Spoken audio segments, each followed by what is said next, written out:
दोस्तों, स्वागत है आपको हमारे चैनल में। दोस्तों, 10 सबसे शक्तिशाली धनुर्धर जिनकी शक्ति के आगे देवता भी नतमस्तक हो जाते थे। पौराणिक काल में धनुर्धर तो बहुत हुए थे, लेकिन एक ऐसा भी धनुर्धर था जिसे देखकर खुद भगवान श्री कृष्ण भी भयभीत हो गए थे। एक ऐसा भी धनुर्धर था जो अपने बाणों से समुद्र को भी सुखा देता था, और एक ऐसा भी धनुर्धर था जो क्षण भर में पूरी सृष्टि का विनाश कर सकता था। सबके पास थे एक से बढ़कर एक दिव्य अस्त्र, लेकिन सर्वश्रेष्ठ तो सर्वश्रेष्ठ ही होता है। आखिर कौन था सर्वश्रेष्ठ धनुर्धर? क्या अर्जुन सर्वश्रेष्ठ था? नहीं। क्या कर्ण सर्वश्रेष्ठ था? आप जितना भी सोच लो, अंदाजा नहीं लगा पाएंगे कि वो कौन थे पौराणिक काल के सबसे सर्वश्रेष्ठ धनुर्धर। उसके जैसा धनुर्धर आज तक ना ही कभी हुआ है और ना ही कभी होगा। तो वीडियो शुरू करने से पहले आप लोगों से निवेदन, आप लोग हमारे चैनल में नए हैं तो चैनल को सब्सक्राइब करके बेल आइकन को ऑन कर लें और कमेंट में हर हर महादेव जरूर लिखें। तो चलिए आइए जानते हैं प्राचीन भारत के 10 सबसे शक्तिशाली धनुर्धर के बारे में। पहले सबसे कमज़ोर योद्धा से शुरू करेंगे और उसके बाद सबसे शक्तिशाली धनुर्धर के बारे में। दोस्तों, नंबर 10 पर है द्रोण आचार्य। जब महेंद्र पर्वत पर भगवान परशुराम अपना सब कुछ ब्राह्मण को दान कर रहे थे, तब द्रोणाचार्य उनके पास पहुँचे हैं और उनसे संपूर्ण दिव्य अस्त्रों का ज्ञान प्राप्त करते हैं। उन्होंने ही कौरव और पांडवों को शस्त्र चलाना सिखाया था। कुरुक्षेत्र के युद्ध में भीष्म के बाद द्रोण कौरवों के सेनापति बने थे। उन्होंने अपनी रणनीति से पांडवों का भारी विध्वंस किया था। युद्ध के दौरान दोनों ने जो चक्रव्यूह बनाया था, उसमें फंसकर ही वीर अभिमन्यु मारे गए थे, जब तक उनके हाथ में शस्त्र था और उन्हें परास्त करना असंभव था। इसलिए पांडव छल से उनको मारने के लिए विवश हो गए थे। नंबर 9 पर है अर्जुन। गुरु द्रोण की दृष्टि से अर्जुन थे सर्वश्रेष्ठ धनुर्धर। द्रोणाचार्य ने अर्जुन को अपने सारे शस्त्रों का ज्ञान दिया था। अर्जुन के धनुष की टंका से ही दुश्मन और अधमरे हो जाते थे। अर्जुन के पास देवताओं के सारे दिव्यास्त्र थे, यहाँ तक कि महादेव को प्रसन्न करके अर्जुन के पशुपाशास्त्र तक प्राप्त कर लिया था। अर्जुन दोनों हाथों से बाण चला सकते थे, इसलिए उन्हें सव्यसाची कहा जाता था। द्रौपदी के स्वयंवर में कर्ण को छोड़कर सभी धनुर्धर जहाँ विफल हो गए थे, वहाँ अर्जुन ने बहुत ही आसानी से लक्ष्य को भेद दिया था। खांडव वन में अर्जुन ने देवराज इंद्र को परास्त कर दिया था। जिन निवात कवच राक्षसों को रावण भी हरा नहीं पाया था, उन्हें अर्जुन ने परास्त कर दिया था। अब बात करते हैं नंबर 8 पर, भीष्म। दोस्तों, भीष्म गंगा माता के पुत्र थे। उनके गुरु स्वयं भगवान परशुराम थे।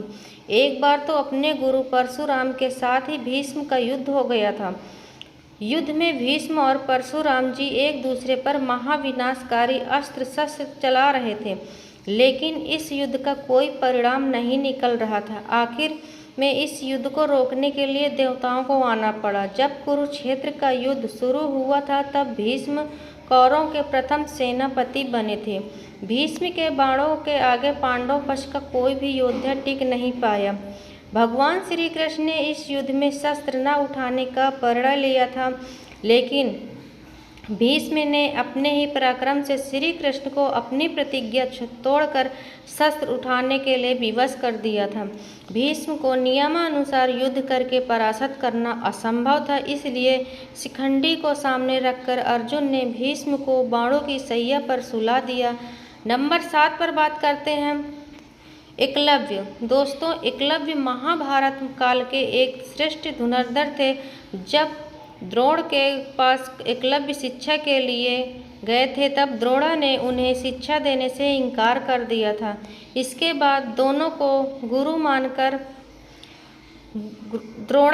मानकर एकलव्य ने वन में धनुर्विद्या का अभ्यास करना शुरू किया। जब कौरव और पांडव में किसी को भी शब्द भेदी बाण चलाना नहीं आता था, तब एकलव्य अपने अभ्यास से ही शब्दभेदी बाण चलाना सीख गए थे। उनके धनुर्विद्या को देखकर अर्जुन को भी लगने लगा कि एकलव्य ही सबसे सर्वश्रेष्ठ धनुर्धर है।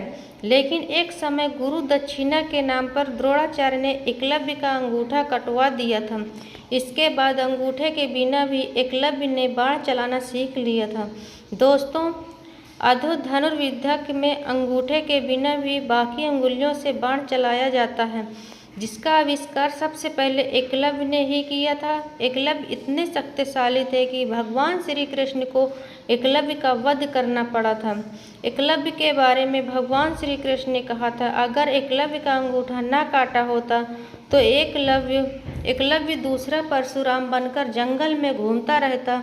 तब दानव, राक्षस, नाग देवता कोई भी उसको परास्त नहीं कर पाता। कोई मनुष्य तो उसके सामने खड़ा भी नहीं हो पाता। भगवान श्री कृष्ण ने जिस धनुर्धर की तुलना भगवान परशुराम जी ने को वह कितने शक्तिशाली होंगे, आप सोच सकते हैं। नंबर 6 पर बात करते हैं बर्बरी। दोस्तों, बर्बरी घटोत्कच के पुत्र थे। उनके पास ऐसे 3 बाण थे जिसके सहारे वह पल भर में कुरुक्षेत्र के युद्ध में खत्म कर सकते थे। बर्बरी के 3 बाणों के बारे में जानकर खुद भगवान श्री कृष्ण भी चिंतित हो गए, जिसके कारण उन्होंने दान में बर्बरी का शीश मांग लिया।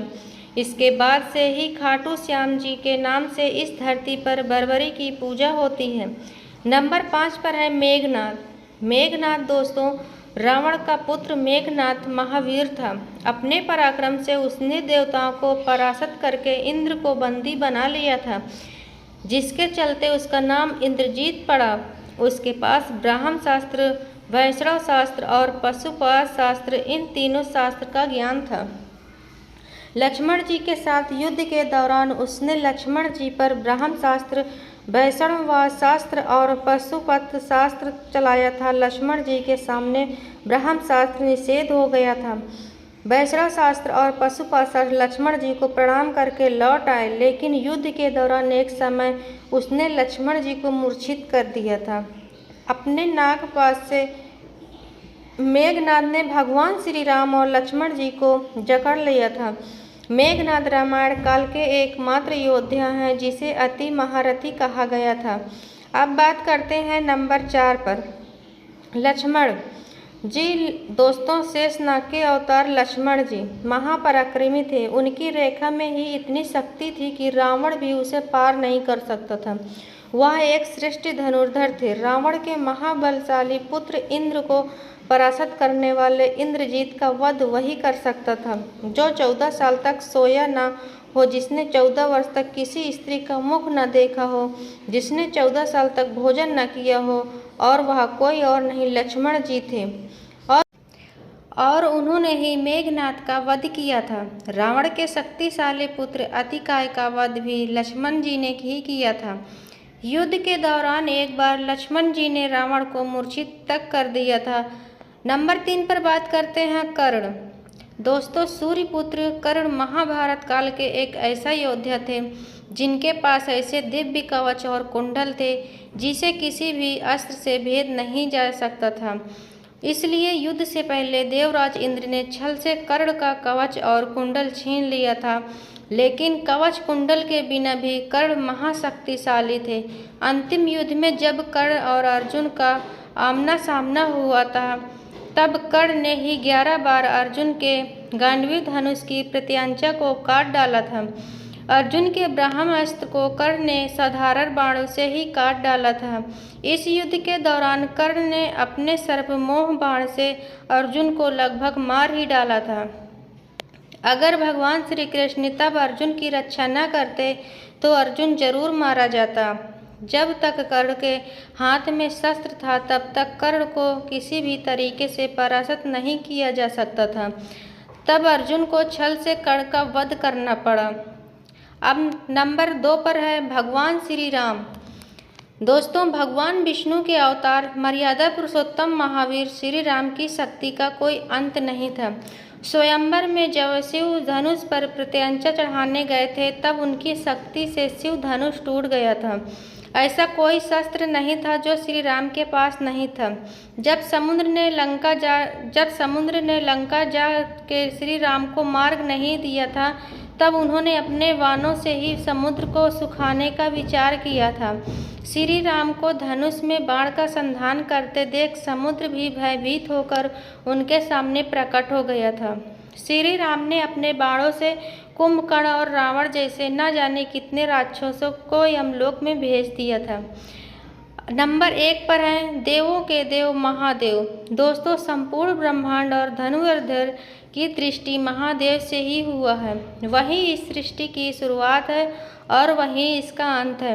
उनकी शक्ति अनंत है। वह पल भर में किसी का भी विनाश कर सकते हैं, इसलिए वही सर्वश्रेष्ठ हैं।